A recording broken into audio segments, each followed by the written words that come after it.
Seria o peso do ar do Chiado, denso com histórias não contadas e o perfume caro de ambições antigas, ou apenas o peso do seu próprio corpo, da sua pele escura sob o sol hesitante de uma manhã lisboeta de outono? Amara Oliveira ponderou, os dedos a traçarem o contorno da alça da mala de pele vegan que pousara ao seu lado no banco de pedra fria do Largo de São Carlos. O teatro, imponente à sua frente, parecia observá-la com a indiferença de séculos. Amara, contudo, não estava ali pelo teatro, mas pelo que se aninhava numa das ruelas adjacentes, a Galeria Vasconcelos, um nome que ecoava tradição e, para alguns, um elitismo quase impenetrável. Aos 38 anos, Amara conhecia bem o sabor da subestimação. Negra, filha de imigrantes cabo-verdianos que haviam chegado a Portugal com pouco mais que esperança, e visivelmente obesa, ela era um catálogo de características que o mundo parecia programado para diminuir. Vestia um conjunto de calça e túnica de linho de um tom profundo de ameixa, elegante na sua simplicidade, mas que sabia ser invisível para certos olhares, ou pior, interpretado como prova de um qualquer desleixo. O seu cabelo crespo, hoje apanhado num elegante turbante de tecido africano estampado, era uma coroa que usava com orgulho, embora soubesse que para muitos não passava de mais um sinal de alteridade. Ela inspirou fundo. O seu interesse pela Galeria Vasconcelos não era um capricho. Era um sonho antigo, tecido nas noites insones em que, entre linhas de código e projeções financeiras que a haviam tornado secretamente rica, se permitia vaguear por reproduções de arte, especialmente pela vibrante e tantas vezes ignorada arte africana e da sua diáspora. Adquirir a galeria seria mais do que um investimento, seria uma declaração. Ao entrar na galeria, o ar pareceu ficar mais rarefeito, impregnado do cheiro a cera antiga e a pó de séculos. As paredes altas, forradas a damasco cor de vinho, ostentavam pinturas a óleo de mestres portugueses, paisagens bucólicas e retratos de figuras austeras de um passado que parecia recusar-se a morrer. No centro do primeiro salão, debaixo de um lustre de cristal que parecia chorar lágrimas de luz baça, estava Duarte Vasconcelos. 50 e poucos anos, magro como um galgo, cabelo prateado impecavelmente penteado para trás, fato cinzento carvão que lhe assentava como uma segunda pele. Irradiava a confiança tranquila de quem nascera com o mundo a seus pés. Amara aproximou-se, o som dos seus sapatos no soalho de madeira encerada a parecer uma profanação naquele silêncio reverente. Senhor Vasconcelos? Ele ergueu o olhar dos papéis que consultava numa secretária Luís Pise. Os seus olhos de um azul acinzentado frio percorreram Amara de alto a baixo, numa fração de segundo que pareceu uma eternidade. Não havia hostilidade aberta, apenas uma espécie de curiosidade distante, como se observasse um espécime inesperado. Sim, a voz era educada, mas sem calor. O meu nome é Amara Oliveira. Contactei a propósito do anúncio da venda da galeria. Um leve arquear de sobrancelha. Ah, sim, a senhora Oliveira. Ele gesticulou vagamente para uma cadeira de veludo puído. Sente-se, por favor. O convite não soava genuíno. Devo dizer que fiquei algo surpreendido com o seu contacto. Não é frequente termos manifestações de interesse de... Enfim. Ele não completou a frase, mas o significado pairou no ar pesado e desconfortável. Amara sentou-se, a postura impecável. Surpreendido, Sr. Vasconcelos. Por que, exatamente? Ele deu um sorriso breve que não lhe chegou aos olhos. Bem, como sabe, a Galeria Vasconcelos tem um certo prestígio, uma história. Procuramos alguém que compreenda e respeite esse legado. Alguém com, digamos, o perfil adequado para dar continuidade a este trabalho. Olhou de relance para as roupas de Amara, para a sua pele, para o volume do seu corpo. Não sei se este é o tipo de ambiente a que está habituada ou o tipo de investimento que normalmente considera. A condescendência era tão palpável que Amara quase a podia tocar. Sentiu a familiar picada de raiva, a tristeza antiga a querer emergir. Mas anos de experiência a tinham ensinado a blindar-se, a transformar a dor em aço. Acredito que o meu perfil é o de uma investidora séria e com os meios necessários para uma aquisição desta natureza, Sr. Vasconcelos. E o meu gosto pela arte é bastante abrangente. Nesse momento, a porta da galeria abriu-se e entrou um homem branco, de meia-idade, vestido com um fato um pouco amarrotado, mas de corte clássico. Trazia uma pasta de couro desgastada debaixo do braço. A transformação de Duarte Vasconcelos foi instantânea. O sorriso tornou-se caloroso. Os olhos ganharam um brilho de interesse. Dr. Antunes, que prazer revê-lo. Entre. Estava mesmo à sua espera. Ele levantou-se, ignorando completamente Amara, e foi ao encontro do recém-chegado, estendendo-lhe a mão com deferência. Tenho aqui os dossiês que me pediu. Acredito que vai encontrar tudo do seu agrado. Amara observou a cena, o sangue a ferver-lhe nas veias, mas o rosto uma máscara de impassibilidade. Duarte conduziu o Dr. Antunes para uma sala interior, lançando um olhar rápido e dismissivo por cima do ombro a Amara, como se ela fosse uma peça de mobília que se esquecera de remover. A mensagem era clara. Para Duarte Vasconcelos, Amara Oliveira não existia como potencial compradora séria. Era uma anomalia, uma intrusa. Ela levantou-se lentamente, a dignidade a sua única armadura. Agradeceu ao ar, pois não havia mais ninguém a quem se dirigir, e saiu da galeria, o silêncio frio do local a persegui-la até a luz incerta da rua. A humilhação era uma brasa acesa no seu peito, mas por baixo dela uma resolução fria e implacável começava a tomar forma. Duarte Vasconcelos iria conhecer o verdadeiro perfil de Amara Oliveira. De volta ao seu santuário, um espaçoso apartamento transformado em escritório no último andar de um edifício moderno no Parque das Nações, com vistas panorâmicas sobre o Tejo e a Ponte Vasco da Gama, Amara despiu a máscara de compostura. O contraste entre a opulência fria e antiquada da Galeria Vasconcelos e a modernidade clean e tecnológica do seu espaço de trabalho era gritante. Aqui, rodeada por múltiplos ecrãs que exibiam gráficos complexos, linhas de código e comunicações encriptadas, Amara era rainha. A sua fortuna, construída ao longo de 15 anos de trabalho incansável e brilhantismo silencioso no volátil mundo do desenvolvimento de software de segurança e investimentos em mercados de capitais de alto risco, era considerável e, mais importante, anônima. Operava sob pseudónimos neutros, através de empresas de fachada e consultores criteriosamente escolhidos em centros financeiros globais. O mundo conhecia os seus produtos, as suas soluções inovadoras, mas não conhecia o seu rosto, a sua história. E era assim que ela preferia, até agora. A displicência de Duarte Vasconcelos, o seu preconceito tão casualmente exibido, havia tocado numa ferida antiga. Amara fechou os olhos por um momento, e a imagem surgiu, nítida como se fosse ontem. Ela, com 18 anos, acabada de chegar do liceu nos subúrbios, a enfrentar um professor universitário de renome na faculdade de engenharia. Ele olhara para os seus resultados impecáveis nos exames de admissão, depois para ela, uma jovem negra, um pouco acima do peso, com tranças que a mãe lhe fizera com tanto carinho, e dissera com um paternalismo que era mais cruel que qualquer insulto direto: Menina Oliveira, os números são admiráveis. De facto, mas sejamos realistas, isso exige. Talvez devesse considerar algo mais adequado às suas capacidades naturais. Humanidades, talvez? Aquele talvez fora uma sentença. Ela provara que ele estava errado, claro. Formara-se com distinção, mas à sombra daquelas palavras, daquela suposição de inferioridade baseada unicamente na sua aparência e origem, nunca a abandonara completamente. Fora uma das razões pelas quais escolhera a invisibilidade do mundo digital para construir o seu império. Mas agora algo mudara. A humilhação na galeria não era apenas sobre ela. Era sobre todos os outros que eram constantemente medidos por réguas injustas. Com uma eficiência implacável, Amara começou a trabalhar. Em poucas horas, mobilizou a sua equipa.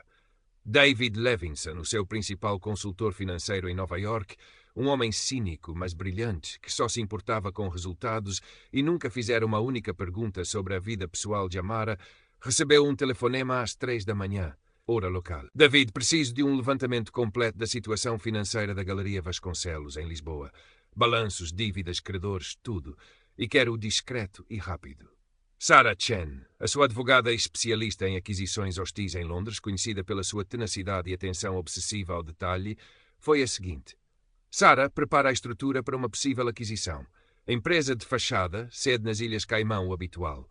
O alvo é uma galeria de arte em Portugal.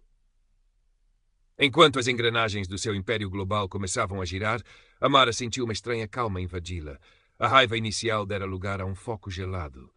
Não se tratava de vingança. Ou talvez só um pouco. Tratava-se, acima de tudo, de justiça. De reescrever uma narrativa. Nos dias seguintes, o dossiê sobre a Galeria Vasconcelos começou a ganhar forma no seu ecrã principal. Como suspeitara, por detrás da fachada de prestígio e história, escondia-se uma teia de má gestão, empréstimos bancários avultados e uma crescente irrelevância no panorama artístico contemporâneo. Duarte Vasconcelos era um guardião de um passado glorioso, mas um péssimo gestor do presente. A galeria sangrava dinheiro lentamente. Uma tarde, procurando um escape da intensidade do seu plano, Amara fez algo que não fazia há muito tempo. Visitou pequenas galerias de arte emergente na zona de Marvila e da Lelix Factory. Queria sentir o pulso da Lisboa artística que existia para além das paredes empoeiradas do Chiado. Foi numa dessas galerias, um espaço pequeno e vibrante numa antiga fábrica, que os seus olhos foram atraídos por uma série de pinturas a carvão e acrílico. Eram retratos poderosos, quase dolorosos na sua honestidade, de figuras negras em contextos urbanos, a solidão e a resiliência a emanarem de cada traço. Gosta do que vê. Uma voz jovem com um leve sotaque que Amara identificou como sendo de alguém com raízes angolanas soou ao seu lado. Amara virou-se. Uma jovem mulher, talvez nos seus 20 e poucos anos, magra, com um turbante colorido a condizer com o de Amara e olhos inteligentes que brilhavam com uma mistura de orgulho e apreensão, estava ali. Era a artista. Sofia Pereira. São extraordinárias, disse Amara, e a sinceridade na sua voz pareceu surpreender a jovem. Tem uma força imensa. Sofia sorriu, um sorriso genuíno que iluminou seu rosto. Obrigada. Tento capturar as histórias que não são contadas. Conversaram durante mais de uma hora. Sofia falou das suas lutas, do quão difícil era para uma jovem artista negra, filha de imigrantes, furar as barreiras de um mundo da arte ainda dominado por nomes estabelecidos e uma estética eurocêntrica. As suas obras eram consistentemente rejeitadas pelas galerias importantes, consideradas demasiado étnicas, demasiado políticas ou simplesmente não comerciais. Amara ouvia, e em cada palavra de Sofia reconhecia os ecos das suas próprias batalhas. Viu nela não apenas um talento imenso, mas um reflexo da injustiça que se propusera a combater. As suas obras merecem ser vistas, Sofia, disse Amara ao despedir-se. O mundo precisa de as ver. Naquela noite, ao rever os planos para a aquisição da Galeria Vasconcelos, a imagem das pinturas de Sofia e a paixão nos seus olhos deram um novo ímpeto à sua determinação. Não era apenas sobre comprar uma galeria, era sobre criar um espaço onde vozes como a de Sofia pudessem finalmente ser ouvidas. Um espaço onde a beleza e a verdade não fossem filtradas por preconceitos de raça, corpo ou origem. A ideia de transformar a galeria, de lhe dar um novo nome, uma nova alma, começou a florescer na sua mente. Um lugar que fosse um farol de inclusão. Talvez. Galeria Ubuntu. Eu sou porque nós somos. Sim, tinha um bom som. A oferta pela Galeria Vasconcelos, apresentada através de uma discreta sociedade de investimento suíça com um nome anódino, Argus Holdings, caiu na secretária de Duarte Vasconcelos como uma bomba silenciosa. Era uma oferta generosa, substancialmente acima do valor de mercado real da galeria, especialmente considerando as suas dívidas ocultas que os consultores de Amara haviam desenterrado com precisão cirúrgica. Duarte, inicialmente, reagiu com a sua habitual sobranceria. Quem eram estes suíços para pensarem que podiam simplesmente comprar um pedaço da história de Lisboa, um legado da família Vasconcelos? Ele resistiu, tentou negociar melhores termos, procurou outros potenciais compradores, talvez o Dr. Antunes, embora este se tivesse mostrado hesitante quanto ao preço. Mas os credores do banco, cada vez mais impacientes com os atrasos nos pagamentos dos empréstimos, começaram a exercer uma pressão considerável. A Argus Holdings não vacilou. A oferta era final, pegar ou largar, com um prazo curto. No seu escritório no Parque das Nações, Amara acompanhava cada movimento, cada comunicação, com a calma de um mestre de xadrez. Não havia pressa, não havia emoção visível, apenas a execução metódica de um plano. Ela sabia que Duarte estava encurralado. Era uma questão de tempo, e o tempo esgotou-se. Com o prazo a terminar e a ameaça de execução das dívidas a pairar sobre a sua cabeça como uma espada de Damocles, Duarte Vasconcelos, de dentes cerrados e orgulho ferido, instruiu os seus advogados a aceitar a oferta da Argus Holdings. Ele consolava-se com o facto de pelo menos a venda ser para uma entidade estrangeira respeitável e não para aventureiros locais sem pedigree. Mal sabia ele. O dia da assinatura final do contrato foi marcado para uma terça-feira às 10 da manhã, na sala de reuniões principal da Galeria Vasconcelos. Um espaço austero, dominado por uma longa mesa de mogno polido e retratos a óleo de antepassados de Duarte, cujos olhares severos pareciam julgar todos os que ali entravam. Duarte chegou cedo, impecavelmente vestido, mas com olheiras visíveis e uma rigidez na postura que denunciava a sua tensão. Aguardava o representante da Argus Holdings, um tal Sr. Meyer, segundo lhe fora comunicado. Imaginava um banqueiro suíço, discreto e eficiente. Às 10 em ponto, a porta da sala de reuniões abriu-se. Duarte recompôs-se, preparando um sorriso forçado de boas-vindas. E Amara Oliveira entrou. Por um instante, Duarte ficou imóvel, a expressão congelada entre a incredulidade e uma vaga irritação. Certamente haveria um engano. O que fazia aquela mulher ali? A mulher que ele dispensara com tanta sobranceria semanas antes. Talvez uma funcionária da limpeza que se enganara na porta. Amara caminhou lentamente até à mesa, o seu vestido de um azul cobalto vibrante a contrastar com a escuridão da sala.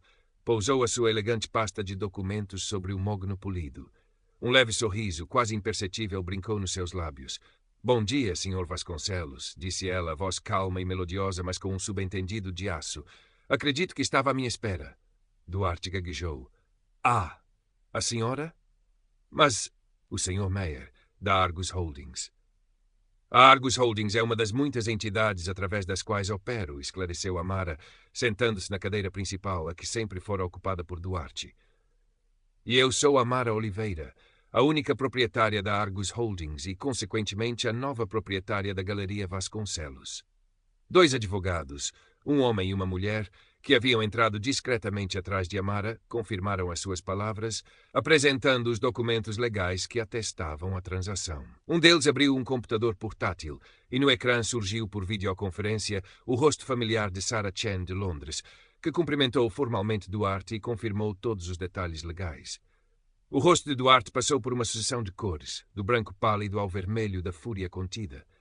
Os seus olhos fixaram-se em Amara, a incredulidade a dar lugar a uma compreensão lenta e horrorizada.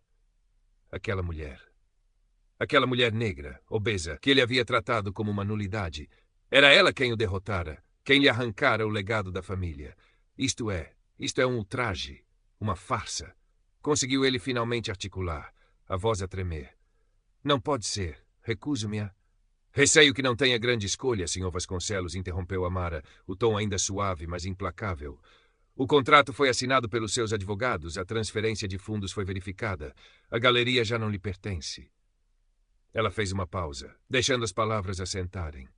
Eu investiguei bastante, sabe? A sua gestão, digamos, criativa. As dívidas acumuladas. A forma como esta galeria, outrora um nome respeitado, tem vindo a definhar sob a sua direção. Tive pena. O sarcasmo era fino como uma lâmina.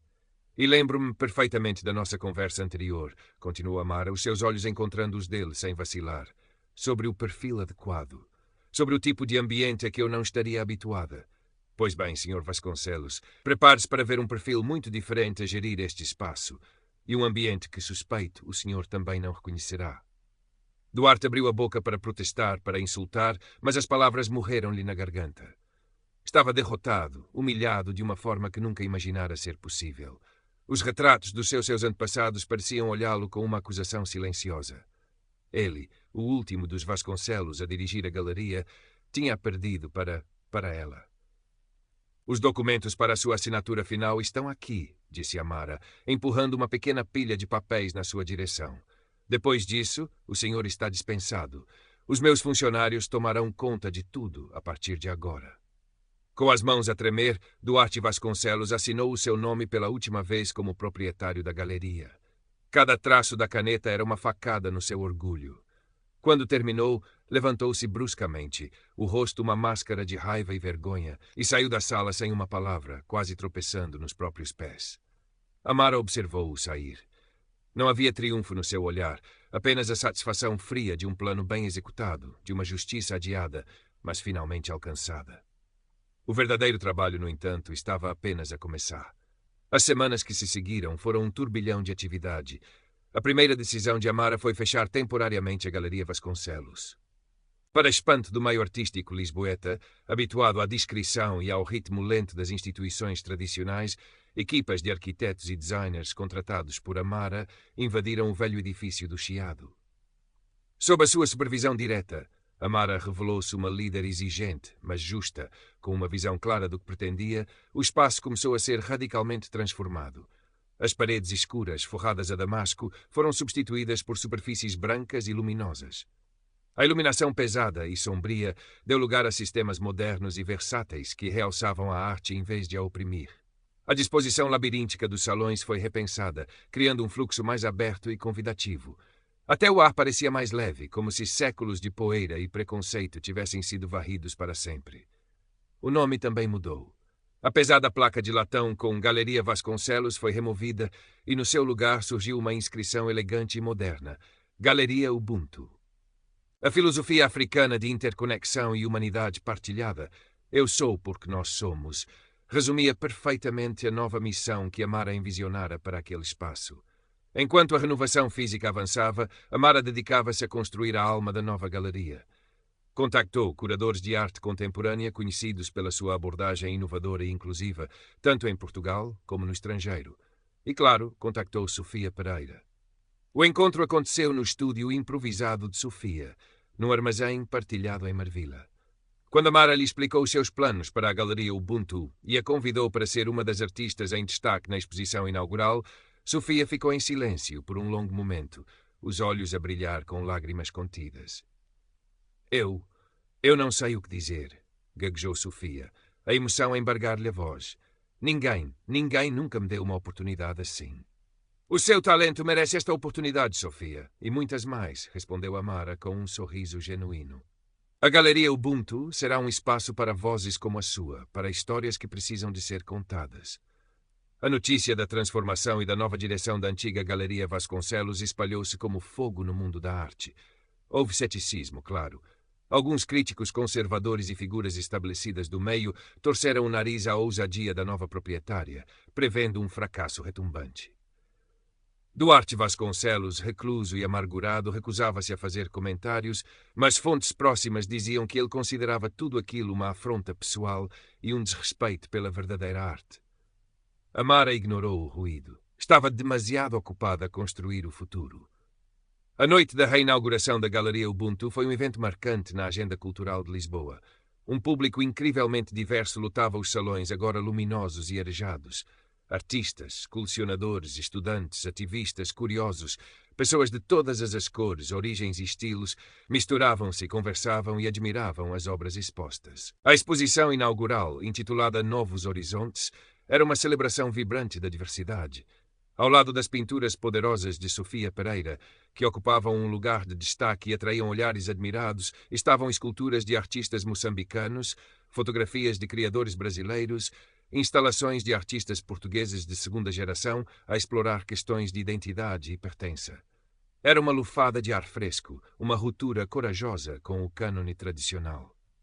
Amara, elegante num vestido de um tecido africano com padrões geométricos em tons de terra e dourado, que ela própria desenhara, circulava entre os convidados, não como uma anfitriã distante, mas como alguém que partilhava genuinamente daquele momento.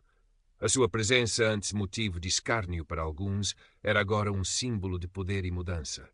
A certa altura, subiu a um pequeno estrado para dizer algumas palavras. Não era uma oradora nata. A sua força residia na ação, não na retórica, mas a sua voz, quando falou, era firme e carregada de uma convicção tranquila.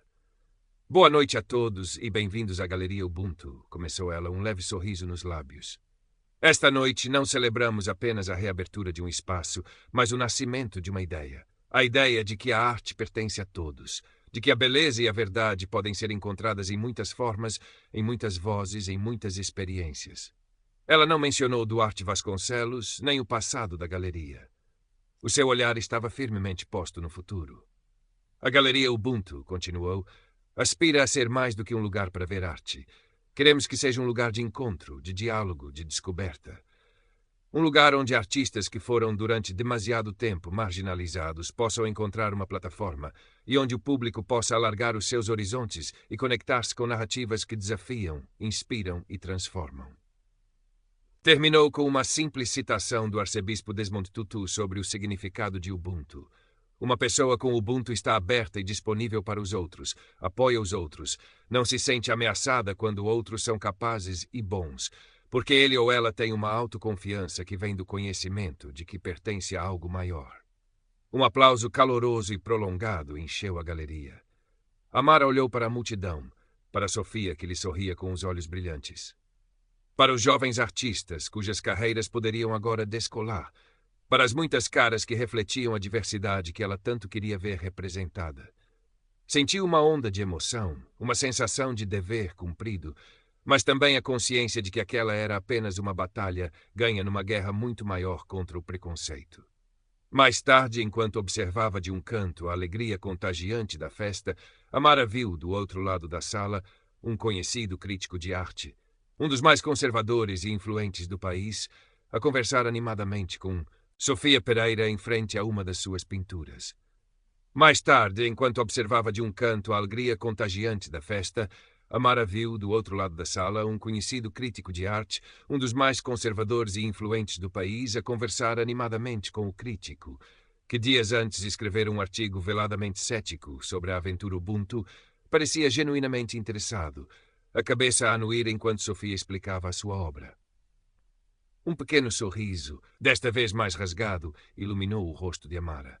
Talvez, apenas talvez, as sementes da mudança estivessem realmente a ser plantadas. Quanto a Duarte Vasconcelos, poucas notícias havia. Diziam que se retirara para a sua quinta no Alentejo, amargurado e queixando-se da decadência dos tempos. A sua antiga galeria, o seu nome, começavam a desvanecer-se na memória coletiva de uma Lisboa que, mesmo que lentamente, se abria a novos ventos. A Galeria Ubuntu, por outro lado, estava apenas a começar a sua história. Uma história que Amara Oliveira, a mulher que fora invisível para tantos, estava agora a escrever a letras garrafais, para que todos pudessem ler. Os meses que se seguiram à inauguração consolidaram a Galeria Ubuntu como um ponto de referência incontornável na cena artística lisboeta e progressivamente internacional. As exposições sucediam-se, cada uma mais arrojada e provocadora que a anterior, sempre com um fio condutor de inclusão e excelência. Amara não se contentava com o sucesso inicial, reinvestia os lucros, criava programas de residência para artistas emergentes de países africanos de língua portuguesa, estabelecia parcerias com instituições culturais de outros continentes. Sofia Pereira tornou-se um nome conhecido. As suas obras foram adquiridas por colecionadores importantes e os convites para expor noutros países começaram a surgir.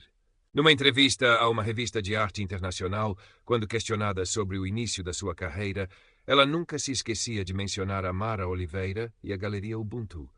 Amara não me deu apenas uma parede para expor, disse ela uma vez. Deu-me a validação de que a minha voz, a minha perspectiva como mulher negra e artista, importava. E isso não tem preço. Amara, por sua vez, continuava a preferir os bastidores. Recusava a maioria dos pedidos de entrevista que se focavam na sua história pessoal de superação ou na aquisição sensacionalista da antiga galeria.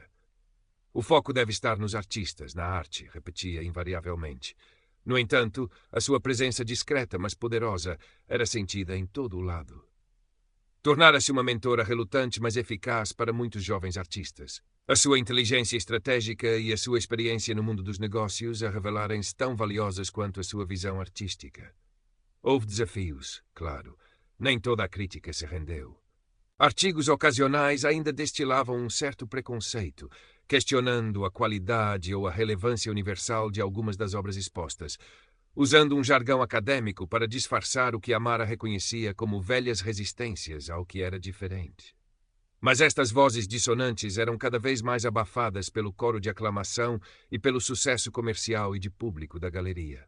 Um dia, Amara estava no seu escritório, agora instalado num mezanino dentro da própria Galeria Ubuntu, com paredes de vidro que lhe permitiam observar o movimento lá embaixo, quando a sua assistente anunciou uma visita inesperada. Um jovem, que se apresentou como jornalista de um blog cultural universitário, pedira para falar com ela. Amara hesitou. Mas algo no pedido, na insistência respeitosa do jovem, fê-la aceitar. O jornalista, chamado Tiago, não tinha mais de 20 anos. Era negro. Usava óculos de massa e segurava um gravador com mãos ligeiramente trêmulas. Ele não começou com perguntas sobre o volume de negócios da galeria ou sobre as celebridades que a frequentavam. Dona Amara, começou ele, a voz um pouco nervosa, eu cresci no bairro da Cova da Moura. A arte, para mim, era algo que via nos livros, nos museus que visitava em passeios escolares, algo distante que não parecia pertencer-me, ou eu a ela, até a abertura da Galeria Ubuntu. Amara ouvia atentamente, o seu olhar encorajador. O que a senhora fez aqui? Continua Tiago, ganhando confiança. Foi mais do que abrir uma galeria. Foi abrir uma porta. Mostrar a miúdos como eu, que vem de onde eu venho, que a nossa cultura, as nossas histórias, as nossas cores também são arte. Que também podemos ser artistas, curadores, donos de galerias. Eu queria agradecer-lhe por isso. As palavras simples e sinceras de Tiago tocaram Amara mais profundamente do que qualquer crítica elogiosa nos jornais de referência. Era por isto. Era por jovens como Tiago que ela fizera tudo aquilo. Obrigada, Tiago, disse Amara, a voz embargada por uma emoção que raramente deixava transparecer. São palavras como as suas que me dão a certeza de que estamos no caminho certo. Conversaram durante quase uma hora. Sobre arte, sobre representatividade, sobre os desafios que os jovens negros ainda enfrentavam em Portugal. Quando Tiago se foi embora, Amara sentiu uma renovada sensação de propósito. A sua jornada, que começara com uma humilhação pessoal, transformara-se em algo muito maior do que ela própria. Meses mais tarde, num final de tarde frio de inverno, Amara estava sozinha na galeria após o fecho. As luzes estavam baixas e as obras de uma nova exposição, uma retrospectiva impressionante de um fotógrafo senegalês idoso, cuja obra fora largamente ignorada durante décadas, pareciam sussurrar histórias nas sombras. Ela parou em frente a um autorretrato do fotógrafo. Um homem de rosto enrugado, olhos penetrantes que tinham visto muito do mundo e um leve sorriso enigmático. Havia dignidade, resiliência e uma tristeza infinita naquele olhar. Amara sentiu uma profunda conexão com aquela imagem. O seu telemóvel vibrou. Era uma mensagem de um número desconhecido. Uma única frase. Talvez eu estivesse errado sobre o perfil adequado. Parabéns, DV. Amara olhou para a mensagem por um longo momento. Duarte Vasconcelos. Não respondeu. Não precisava. Apagou a mensagem e voltou a contemplar o autorretrato. O passado era passado. O importante era o presente que construía e o futuro que ajudava a moldar. Um futuro onde, esperava ela, menos DVs existiriam e mais Tiagos e Sofias teriam a oportunidade de brilhar. A Galeria Ubuntu era a sua modesta contribuição para esse futuro. E isso, percebeu Amara com uma clareza serena, era mais valioso do que toda a fortuna que acumulara em segredo. Era o seu verdadeiro legado.